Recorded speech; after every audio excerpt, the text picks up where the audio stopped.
Muy buenos días, estimados amigos del Grupo Radio Estéreo Mayán. Hoy es sábado 15 de enero de 2022 y es un grato placer darles la más cordial bienvenida a esta mañana de historia. Gracias, muchas gracias por la oportunidad de convivir a través de esta pasión. Soy Luis Alberto Vázquez Álvarez.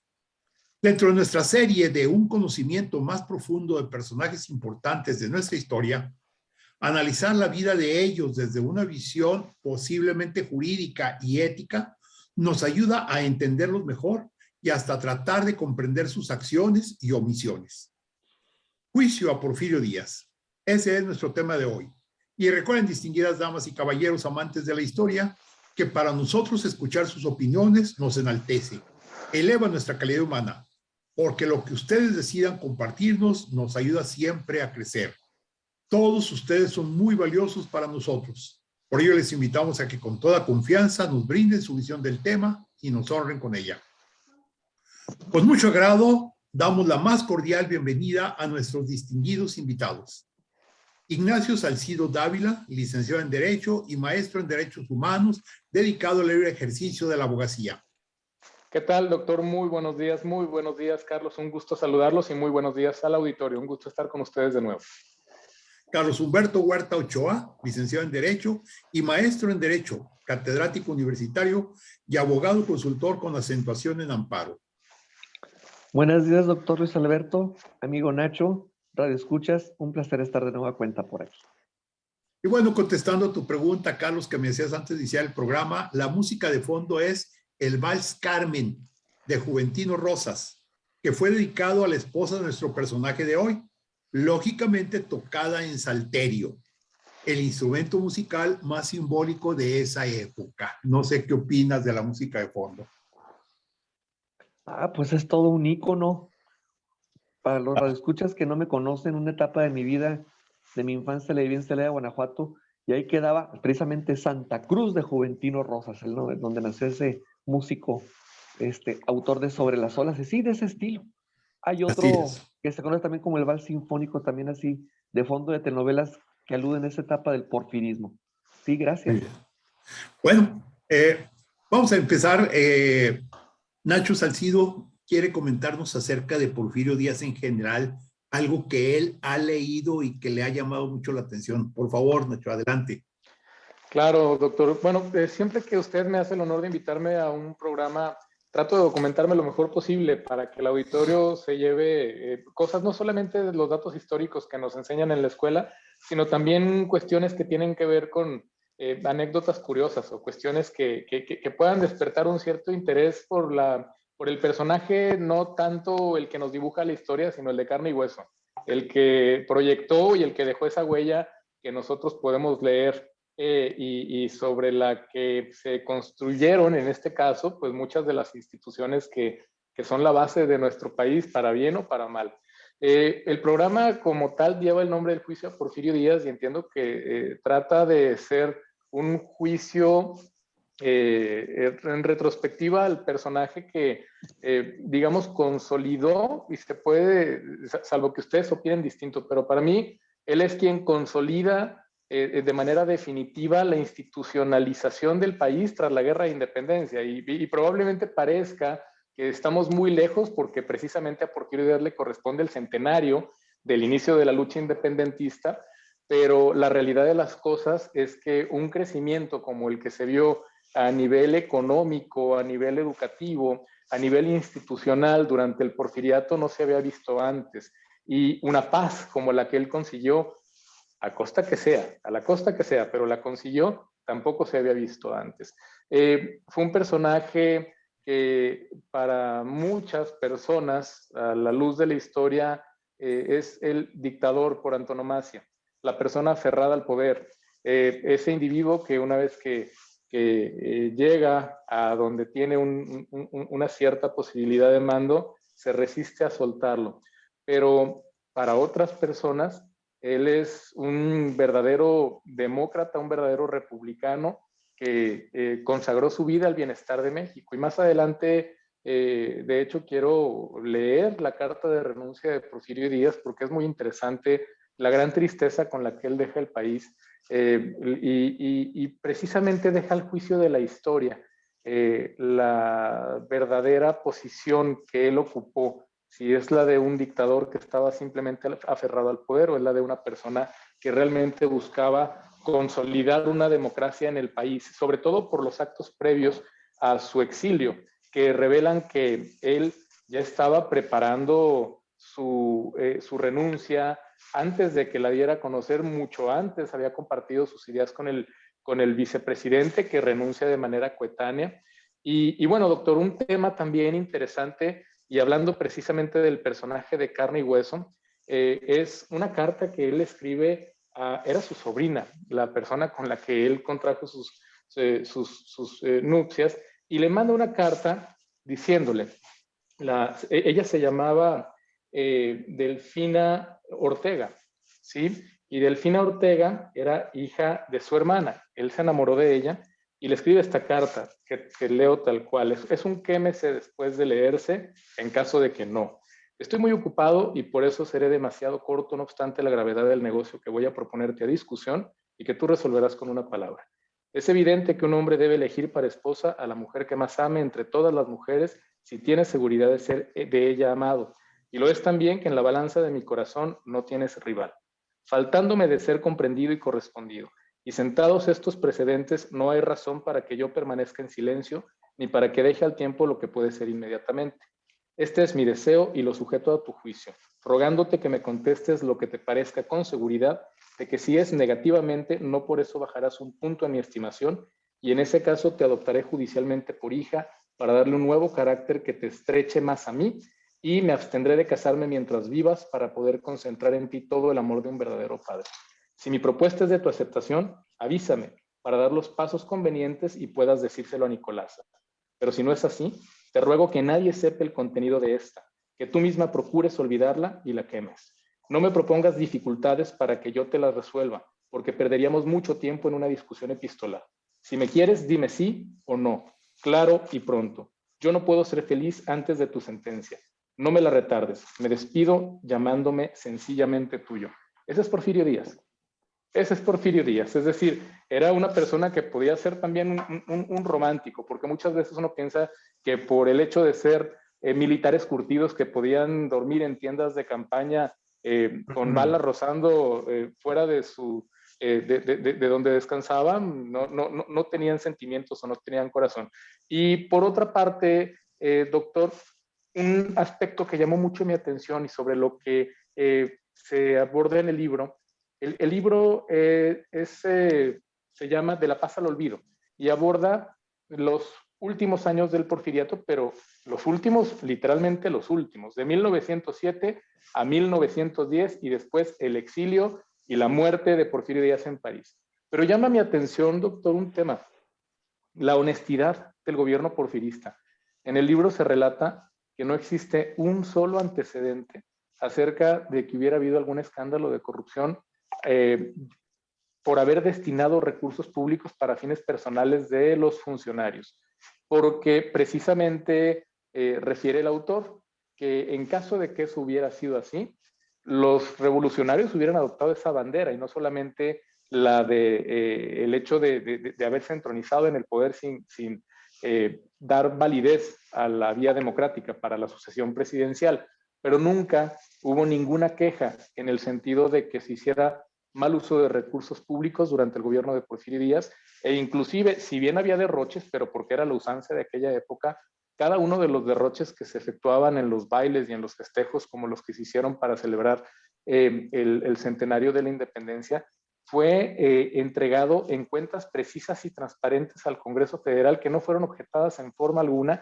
ni siquiera por el juicio de la historia, doctor. Entonces, creo que se trata de un personaje polifacético de una época de nuestro país que sirvió, creo, como plataforma para construir el país que tenemos hoy, que consolidó los cambios que iniciaron en 1810, y creo que muchas veces ha sido injusta la historia con el personaje que es objeto de estudio en este programa, doctor. Excelente, excelente, Nacho. Sí, Delfina fue el amor de su vida y él nunca lo negó, incluso doña Carmelita, que va a ser su esposa posteriormente, lo sabía. sabía del gran amor que había tenido y por eso, cuando llegó el momento en que ella se casó con él, adoptó a los hijos de Delfina como sus hijos propios, porque era una gran mujer y bueno, pues reconocía ese valor. Me gusta mucho la idea de presentar a un Porfirio Díaz, como lo acaba de hacer Nacho, de carne y hueso. O sea, un ser humano que podía tener sentimientos hasta románticos. Excelente. Carlos, no sé qué tengas que comentarnos. Pues como siempre, me capturó las ideas mi amigo y colega Ignacio Salcido Dávila. No, no te creas, Nacho. Pues, ¿qué podemos abundar de José de la Cruz Porfirio Díaz Morí, mestizo, nacido el 15 de septiembre de 1830? Y si no es por esa circunstancia de la fecha de nacimiento, pues la única guerra que no le tocó, pues fue la de independencia. De ahí en más, era un infante cuando viene la independencia de Texas, las intervenciones americanas. De hecho, se especula que esa leyenda o esa cuestión semilegendaria de los 6 niños héroes, que yo tengo mis dudas, que han sido 6, igual eran 20, 30, pudieron haber sido de la misma generación de Porfirio. Como les comentaba antes de la grabación del programa, para gente que no que lo ignore, sino simplemente a veces no nos damos la tarea de investigar las fuentes, poca gente sabe que Porfirio Díaz, como los que estamos aquí, estudiamos la licenciatura en Derecho, pero en la vida práctica nunca la ejerció. Hubo una etapa de su vida que se dedicó un poco más al comercio de sus granjas, de sus ranchitos, creo que hasta del café o la cocoa, no me acuerdo por ahí, pero subsistía dando clases. Eh, pero bueno, pero prácticamente muy joven es cuando opta por la carrera castrense, por la disciplina militar. Entonces, ¿qué podemos decir de aquel joven que estuvo en todas esas épicas batallas? Que de hecho el estratega, el que definió precisamente la batalla del 5 de mayo. Sí, Zaragoza, paisano acá de nosotros, ¿verdad? Pues era el superior a cargo, pero de hecho el gran estratega, el que tiene el ímpetu, el liderazgo, la voluntad de hacer eso un poco con más contundencia, pues fue del general Díaz, un joven de 30 y algo de años, así más o menos como mi amigo Nacho. Imagínate tú como Porfirio, así en aquella época, así de impetuoso, así y pues sí, como quien dice, como dicen en el fútbol, haciéndose un traje de torero cuando te avientas unas faenas de esa naturaleza. Una persona que ya estando ahí, pues entra en la dinámica del poder, que es lo que vamos a empezar precisamente a analizar. Le tocan unas últimas rebeliones, allá por 1880 y tantos, que inspirarían a Bruno Trave en la famosa rebelión de las cañadas, la rebelión de los colgados, perdón. Entonces, el porfirismo ha nutrido desde cuestiones culturales hasta cuestiones musicales, como este fondo que estamos escuchando, están escuchando nuestros amigos radioescuchas, pero también de ese tipo de incidencias. Yo lo que quisiera nada más así acentuar, antes de seguir con esa interesante personalidad, es precisamente cómo viene como un imán atrayendo el poder a Porfirio Díaz. Y es precisamente cuando muere Juárez. Había tenido una contienda electoral previa en la cual Juárez le gana, una elección le gana limpia, pero cuando muere Benito Juárez, por disposición del Constitucional, el presidente de la Corte, Sebastián Lerdo de Tejada, hermano menor de Miguel, asume la presidencia en forma interina. Entonces, Porfirio organiza la famosa rebelión de Tuxtepec, argumentando que se había violado la Constitución y algún vocablo muy familiarizado del siglo XIX, que el gobierno era inmoral, que eran actos inmorales. Eso era el típico delito de aquella época, más allá del cohecho, más allá de lo que podemos hablar de una prevaricación o de un peculado, era la inmoralidad en el ejercicio del servicio público. Y curiosamente, para la gente que desconoce, el lema de Porfirio, que lo hemos visto en cartas oficiales del gobierno, era sufragio efectivo, no reelección. O sea, y cuando Madero sale el argumento, pues no era cosa nueva, sino simplemente ya lo traía eso Porfirio Díaz. ¿Y qué pasa con el plan de Tuxtepec? Pues bueno, se vale otro aliado, un historiador y abogado muy, muy culto, don José María Iglesias, que era presidente de la Corte, y aplica una tesis que se conocía como la incompetencia de origen, diciendo, tú, Sebastián Lerdo de Tejada, no puedes prolongarte tu mandato como presidente de la República, ya que eres interino. Entonces, esa convocatoria, esa elección, como viene, estás desprovisto de legitimidad, te, te, te nulifica como todos tus actos de autoridad.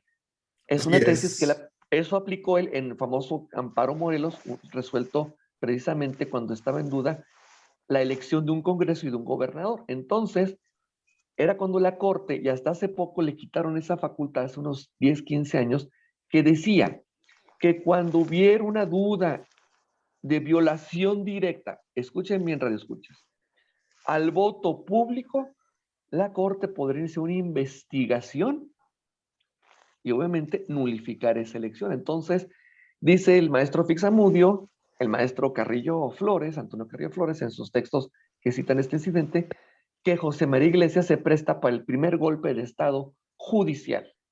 Y es cuando le allana el camino a Porfirio Díaz para una elección entre comillas limpia y a los demás episodios que ya conocemos, que prohíbe la reelección, y mete a su compadre que era así como Obregón, Banquito, su compadre Manuel González, y ya sabemos todo lo demás de la historia. No quiero Perfecto. Sí, abundar más, no. pero si no, que dejamos para la segunda etapa, Vamos, ok. ¿verdad? Gracias. Muy bien.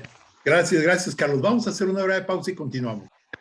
Regresamos a Diálogos con la Historia. Estamos platicando del juicio a Porfirio Díaz.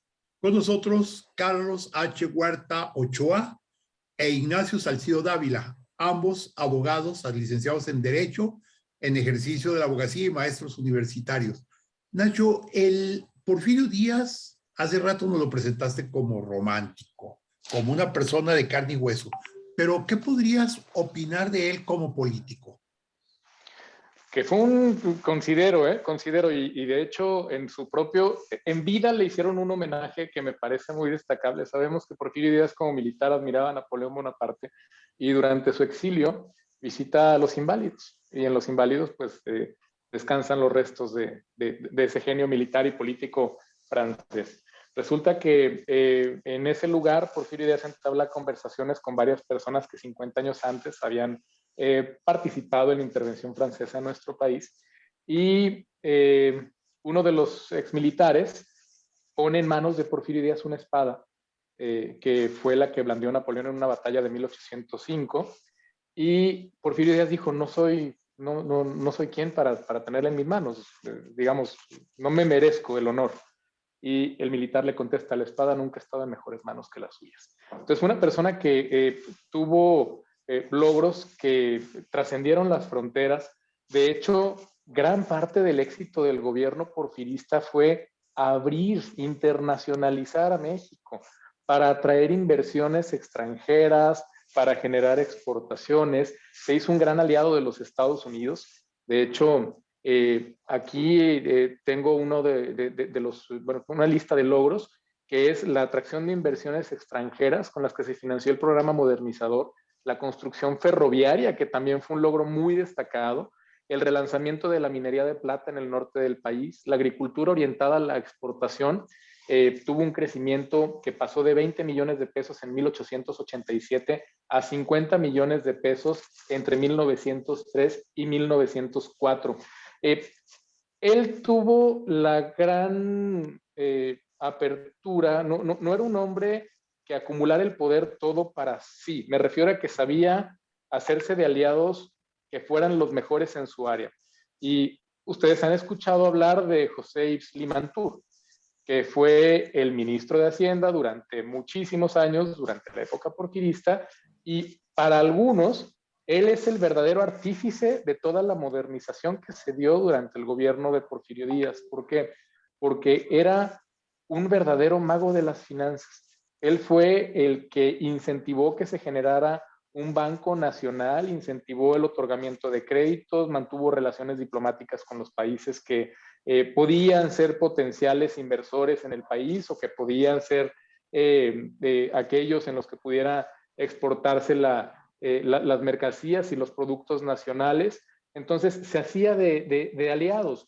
Aparte, doctor, él era una persona que sabía cómo se construye una nación, porque hemos dicho ya en programas pasados cuál es la diferencia entre un Estado y una nación. Y la nación es ese colectivo inmaterial, intangible, que no está en una carta constitucional, que no está en ningún texto propiamente dicho, sino que está, digo, y ahorita nos estamos viendo, pero me estoy señalando el corazón, está allí.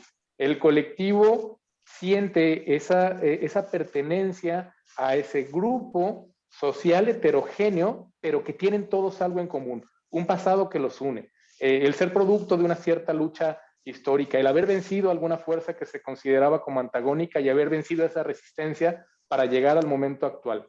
Pues Porfirio Díaz, dentro de todas las cosas buenas que hizo, fue el artífice de generar el panteón de héroes, y así opino en base a lo que investigué para este programa, desmiéntanme si ustedes tienen otra opinión, pero él encumbró la figura, por ejemplo, de Benito Juárez, y Benito Juárez sabemos que es, si no el más, uno de los máximos, uno de los personajes que sirven a modo de ejemplo para el gobierno actual.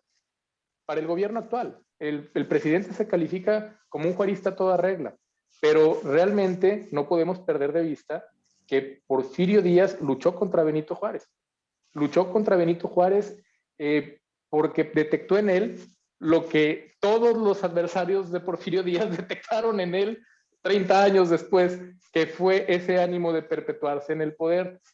Un dato que seguramente ya conocen, pero que vale la pena recordar, es que el lema sufragio efectivo, no reelección, que todos asociamos con Francisco I. Madero, fue el mantra que utilizó Porfirio Díaz para derrocar a Lerdo de Tejada.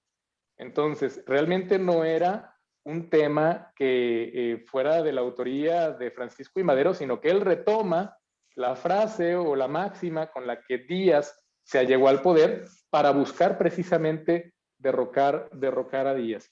Entonces, doctor, creo que aparte de tener mucho talento para todo lo que tenía que ver con las habilidades bélicas y saber derrotar al enemigo en batalla, también era un político extraordinario y supo construir la identidad nacional. Inclusive el momento cumbre, si se le quiere ver así, en cuanto a la proyección de la ideología porfirista, que fueron los festejos de la independencia, fue un periodo de 30 días durante los cuales todos los días hubieron festejos, recepciones, agasajos. Más de la mitad de los países del mundo tenían representación en esos festejos. Era un gobierno que contaba con una aprobación apabullante del foro internacional.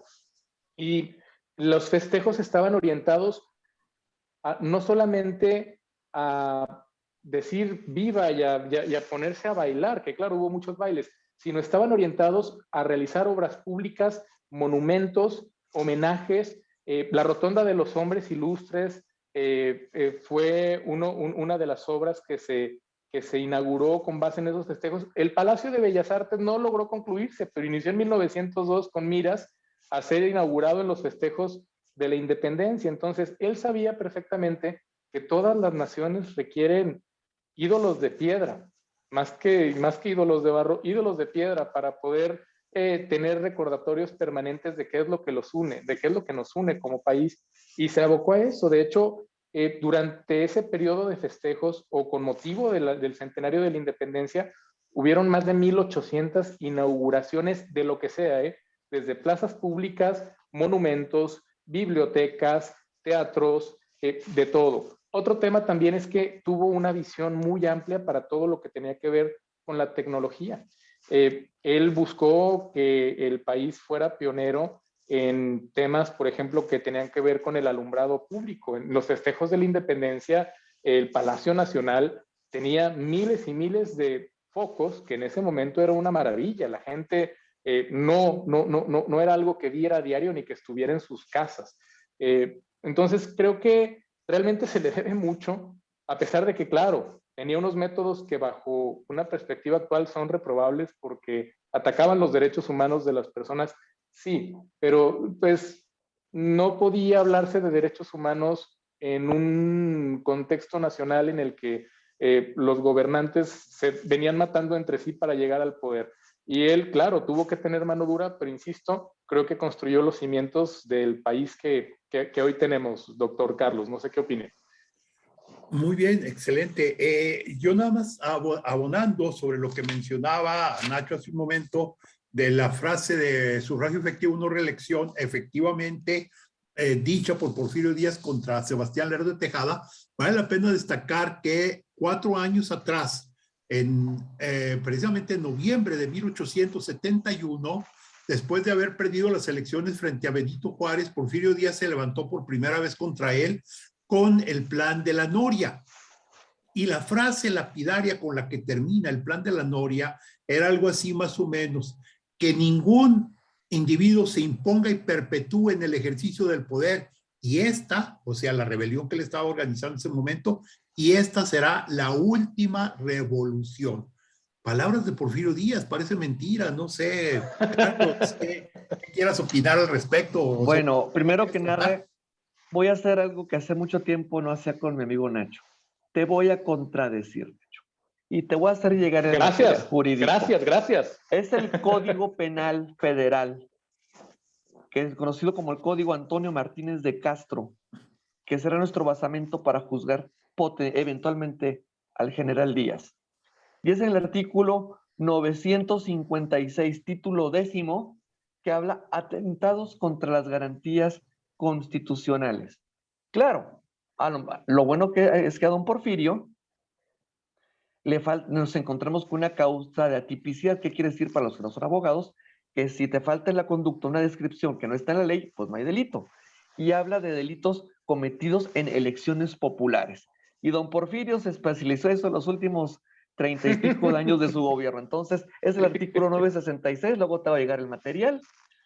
Pero bueno, vámonos a esa parte anecdótica. Miren, Radio Escuchas, como Nacho es mucho más chavo que yo, creo que le tocó otra redacción de los libros de texto de la SEP. En mi época, mi gloriosa época de los fines de los 70s y 80s, en los libros de ciencias sociales decían paz y prosperidad porfiriana. Ese era el título. Así como cuando hablamos del poder legislativo en otros programas, tropiezos de una joven nación, aquí inaugurando la etapa porfiriana, así, paz y prosperidad. Y gracias a esta prosperidad, pues surgió nuestra tierra, que es Torreón, Coahuila. Porque acuérdense que el tren no iba a pasar por aquí, iba a pasar con nuestros hermanos de Lerdo, no les gustó el tema por cuestión de la siesta, y dijeron, ahí está un rancho, el rancho del Torreón, que apenas el rancho todavía ni siquiera era villa. Y se viene para acá, entonces es un punto importante de esta importante zona metropolitana que actualmente somos. Y pues a lo mejor en aquel tiempo no tenían la idea de Metrobús, pero quiero decirles que fuimos los primeros después de la Ciudad de México en tener tranvías. Ya están los libros de Pablo C. Moreno en la historia de aquel Torreón y de don Homero del Bosque, que se pueden consultar en archivos públicos, donde se ven fotos icónicas de esa huella del porfiriato. Inclusive, en aquella entrevista que tiene Díaz con el presidente Taft, llega a cargar el vagón aquí, la máquina, agua, y el presidente sale aquí a saludar a los primeros torreonenses. Entonces, era un sinónimo de progreso, sí, el ejercicio del poder, y sobre todo, algo anecdótico con Coahuila. Si había un coahuilense que era su amigo, en tiempos de los 80 decíamos mi brody, ahora dirán mi pana, mi compa, pues ¿quién crees que era? ¿Quién creen que era? Pues don Evaristo Madero, el abuelo de don Francisco y Madero. Entonces, imagínense que llega el nieto de don Francisco creyendo aquella entrevista precisamente con Taft. La entrevista Díaz Clerman que le di ahí en Chapultepec, que le dice, creo que ya México está maduro para ejercer la democracia.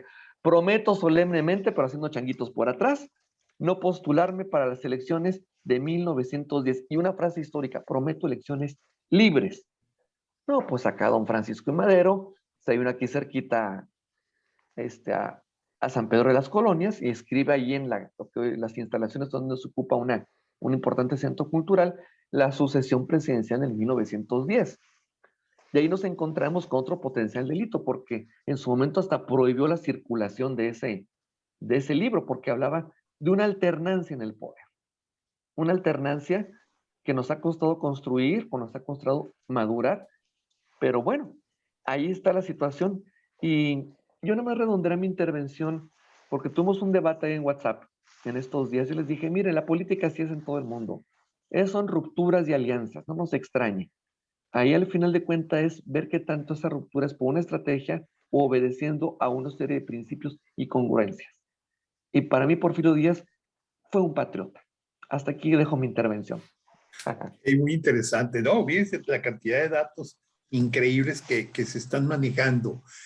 A mí me llama mucho la atención varios aspectos que se han manejado aquí. Por ejemplo, Nacho hablaba del reconocimiento mundial. Ciertamente, cuando Nacho estaba mencionando que Porfirio Díaz vivió en París los últimos días de su vida, o los últimos meses, por decirlo así, últimos que serían 4 años, menos de 4 años. Bueno, que fue al edificio de los Inválidos, donde está la tumba de Napoleón Bonaparte. Ahí lo reconocieron, pero tuvo reconocimientos en Egipto, tuvo reconocimientos en Alemania, tuvo reconocimientos en muchas partes. Esto nos indica de que en un momento dado, aquella visión de México que se dio después del fusilamiento de Maximiliano, cuando los europeos decían, les mandamos un príncipe rubio y nos lo mataron y prefirieron a un indio prieto para que los gobierne. Esa era una visión que tenía Europa precisamente de México, pero con Porfirio Díaz la visión cambió bastante. Y lo que Porfirio Díaz llegó a ser ¿qué podríamos decir? Un personaje mundial, como lo describe precisamente James Creelman en la entrevista que publica en el Magazine Pearson de Nueva York en marzo de 1908, donde lo coloca como uno de los grandes líderes del mundo. Pero vamos a hacer una breve pausa y continuamos platicando de este juicio a Porfirio Díaz. Regresamos a Diálogos con la Historia. Estamos platicando con Ignacio Salcido Dávila y con Carlos Humberto Huerta Ochoa, ambos abogados, ambos estudiosos de los derechos humanos, catedráticos, y el tema del juicio Porfirio Díaz que estábamos comentando, pues vamos a continuar con ello. Nacho, ¿querías comentar algo sobre esto? Sí, doctor, usted terminó el bloque anterior hablando de la entrevista que dio en marzo de 1908 Porfirio Díaz a James Creelman. Y sabemos que esa entrevista es fundamental y que inclusive pudiera considerarse como un acto que propició la Revolución Mexicana. ¿Por qué? Porque Porfirio Díaz, al ser entrevistado, reconoce que México ya está listo para un cambio de liderazgos, para un cambio en quien encarna el poder público. No obstante que en el pasado él se había reelegido y había tergiversado las vías democráticas para perpetuarse en el poder, lo cierto es que bajo su punto de vista, desde su punto de vista más bien, él lo hacía para fortalecer al país hasta que estuviera listo para poder ser manejado por alguien más. Él consideraba que tenía que dejar todo preparado para que entonces ya con un país con instituciones sólidas pudiera ser gobernado por alguien más. No quiero dejar de mencionar también dentro de esta parte que me llamó mucho la atención del genio político de Porfirio Díaz, que él tenía una práctica de responder las misivas de todas las personas, absolutamente de todas. Así se refiere en el texto que consulté, que es de un historiador bastante reputado, indica que él firmaba de manera autógrafa todas y cada una de las cartas que le eran referidas. Aparte, tenía esta visión de que para que un país funcionara tenía que tener instituciones sólidas, porque cuando le pedían intervención en procesos judiciales decía, ni debo ni puedo, ¿sí? Dejando entrever lo importante que es la independencia judicial para el desarrollo de un país. Él mantenía la idea de ser amigo de todos y enemigo de nadie, por chico que sea, decía Porfirio Díaz, porque, y esta frase me gustó mucho, y la escribía así, el silencio con 2 Cs. El silencio no compromete a nada ni a nadie agrava, y eso es verdad. Entonces, nunca buscaba echar leña a la hoguera, sino que prefería mantenerse apartado y solamente responder las peticiones que pudiera de manera positiva. Paul Garner afirma que el estilo político de Díaz tenía una sutil combinación, por un lado, de compromiso, negociación y adulación, y por el otro, de cultivo de lealtad y de la deferencia. Entonces, era una persona, era un manipulador, pero a los manipuladores hay que juzgarlos por los fines para los cuales están moviendo el ánimo de las personas. Quiero terminar mi intervención de este momento leyendo la carta de renuncia de Porfirio Díaz, que me parece un documento que revela cuál era el sentir del político. Y aquí un tema, Carlos, yo creo que nos tocaron los mismos libros de texto, nada más que no podemos perder de vista que a la luz de la historia todavía hay un debate muy encarnizado sobre si Porfirio Díaz es un héroe o es un dictador.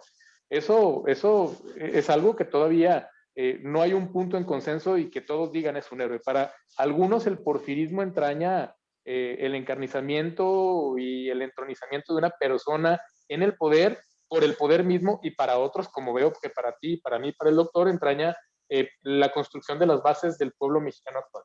Bueno, la carta de renuncia dice así: el pueblo mexicano, ese pueblo que tan generosamente me ha colmado de honores, que me proclamó su caudillo durante la guerra de intervención, que me secundó patrióticamente en todas las obras emprendidas para impulsar la industria y el comercio de la República. Ese pueblo, señores diputados, se ha insurreccionado en bandas milenarias armadas, manifestando que mi presencia en el ejercicio del Supremo Poder Ejecutivo es causa de su insurrección.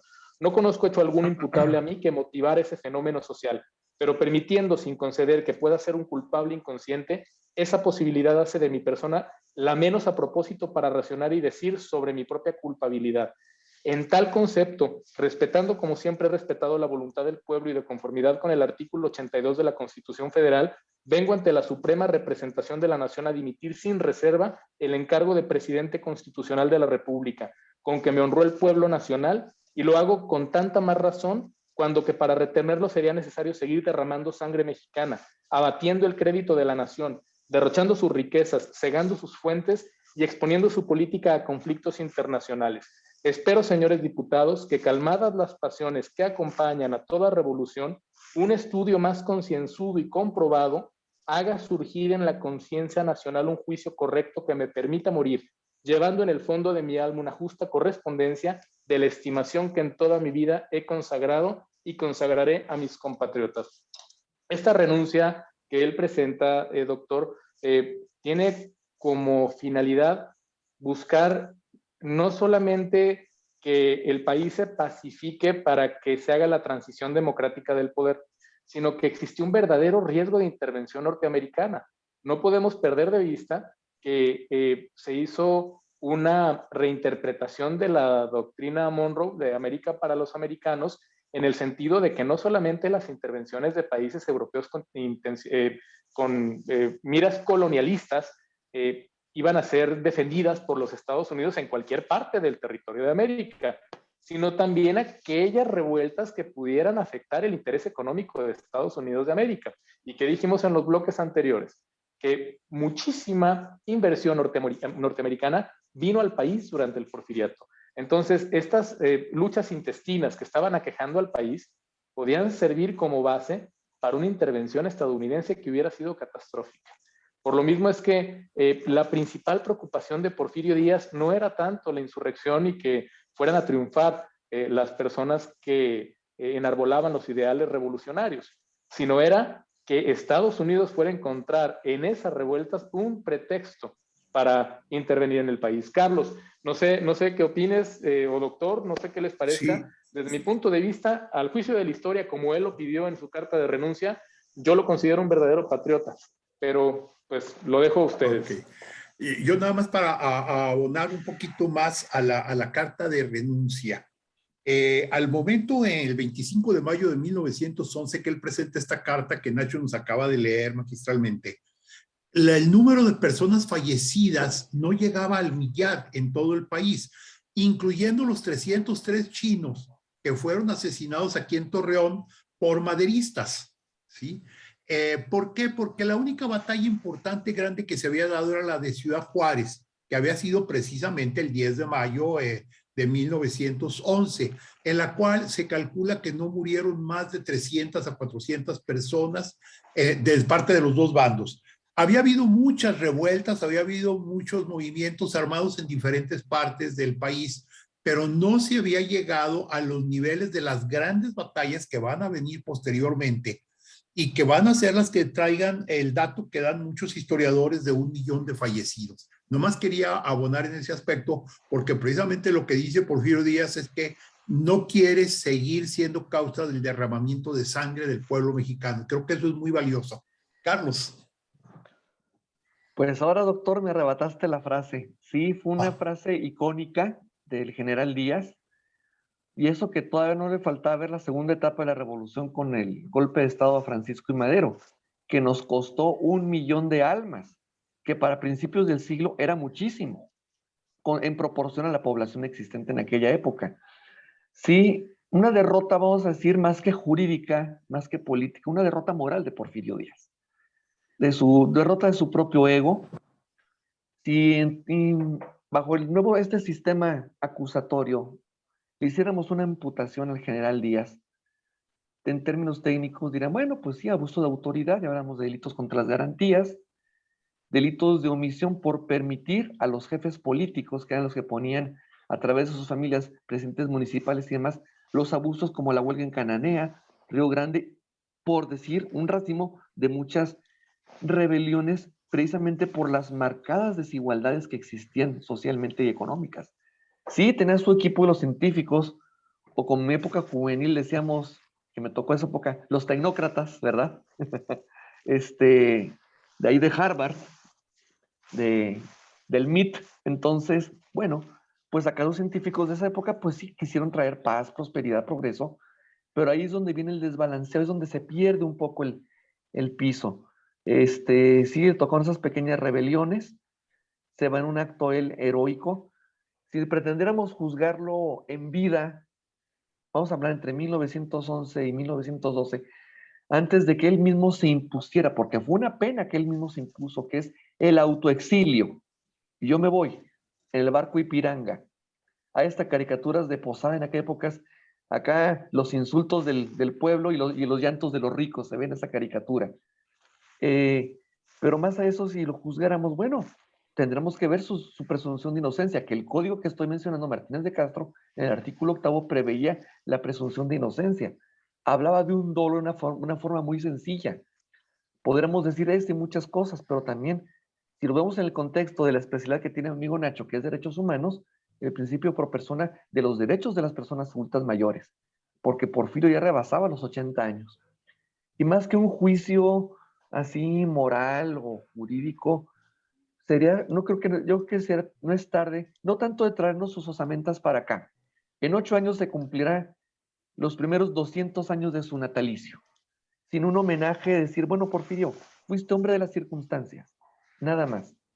Y quiero terminar mi intervención y dedicar este programa pues solamente a mi familia, a mis hijos que les gusta, son porfiristas seguidores, a mi familia y sobre todo a una gran comunicóloga con la que estoy teniendo una amistad aquí en este espacio de GREM, la maestra Lucía Olivares. Un saludo, Lucía. Gracias. Y te invito a que sigas escribiendo historias. Gracias. Excelente, Carlos. Muy bien. Ahora, para terminar el programa, pues ya tenemos 2, 3 minutitos más. Hay un aspecto importante. Porfirio Díaz ha sido vilipendiado por la inmensa mayoría de los post-revolucionarios, ¿sí? Lo que pasa es que toda nación, toda época, requiere de héroes y villanos. Es necesario crear una figura, crear a un héroe, el cual se convierta en el paradigma de la nación. Y ese ha sido precisamente Benito Juárez, a quien muchos le han llamado, y estoy de acuerdo con que se le denomine como el semidios mexicano. Y otros han sido los villanos. Precisamente en programas anteriores con Miguel García Audelo estábamos hablando de ese tema, justo, héroes y villanos. Y Porfirio Díaz ha sido el villano de la revolución para acá. Decía Nacho en el primer bloque de este programa que nunca se le hizo una acusación formal de que fuera corrupto, en concreto, para usar una palabra. Y eso es cierto. Cuando Porfirio Díaz se fue de México en el Ipiranga, como dijo Carlos hace un momento, llevaba varios baúles, pero no llevaba oro, ni joyas, ni nada por el estilo en los baúles, llevaba ropa, y además era ropa usada. El tiempo que vivió en Francia, como nos comentaba Nacho hace un momento, lo hizo gracias al apoyo del gobierno francés. Fíjense lo paradójico del caso. Él había derrotado a los franceses. Él fue el causante de la derrota final del imperio de Maximiliano con la famosa batalla de la Carbonera Puebla, precisamente el 2 de abril de 1867, donde se acabó completamente con el ejército francés que quedaba y el ejército imperial. Entonces él había sido el artífice de la derrota francesa, como también mencionaban en la batalla del 5 de mayo, y ahora vivía de las dádivas que el gobierno francés le ofrecía, ¿sí? Bueno, ahí está una visión. Nacho, no sé si quieres concluir con algunas palabras sobre este tema. Rápido, doctor, y totalmente de acuerdo con usted. Porfirio Díaz, claro que es el villano y de acuerdo que todos los países necesitan este imaginario para tener la identidad colectiva. Esta es noticia del 10 de enero, antier. Responde AMLO a Monreal. No adelantar su sesión sería del porfiriato. Es decir, todavía se utiliza por el gobierno en turno al porfiriato como el costal de box al que aludimos cuando tenemos que utilizar un villano que no se puede defender. Para mantener el discurso, doctor. Ha sido de veras un honor y un placer. Como siempre, yo me quedo con mucho aprendizaje. La verdad es que es una personalidad muy compleja, muy sorprendente. Creo que sí es una persona que consagró su vida al país y que le debemos mucho, muchísimo más de lo que se le ha reconocido. Él yace en el cementerio de Montparnasse, que sabemos que es uno de los principales cementerios en París. Y bueno, tiene un lugar de descanso muy bonito que esté en ese sitio junto con grandes personalidades pero digamos que de talla mundial, ni siquiera solamente de talla nacional en Francia, de talla mundial. Excelente, gracias. Carlos, una última frase. Ya no necesitamos héroes ni villanos, ni pretextos. Simplemente la política y los hombres de historia son gente de las circunstancias. Con eso concluyo. Gracias por el espacio, nos seguimos viendo. Excelente, muchísimas gracias. Gracias, Carlos Humberto Huerta Ochoa, muchísimas gracias. Muchísimas gracias, Ignacio Salcido Dávila. Esperamos pronto estar en algún otro programa aquí en Diálogos con la Historia. Muchas gracias también a mi compañera Claudia Martínez Martel, la coordinación general de este programa, a Roberto Ríos en la dirección de grabación y a ustedes, estimados amigos, todos les invitamos el próximo fin de semana, el sábado 22, con el tema Historia de la Universidad Autónoma de México, pero más bien Historia de la Educación Superior en México, porque vamos a hablar que va a ser el centenario de la creación de la Real y Pontificia Universidad de México en 1553. Muchas gracias, muy buenos días, muy feliz fin de semana.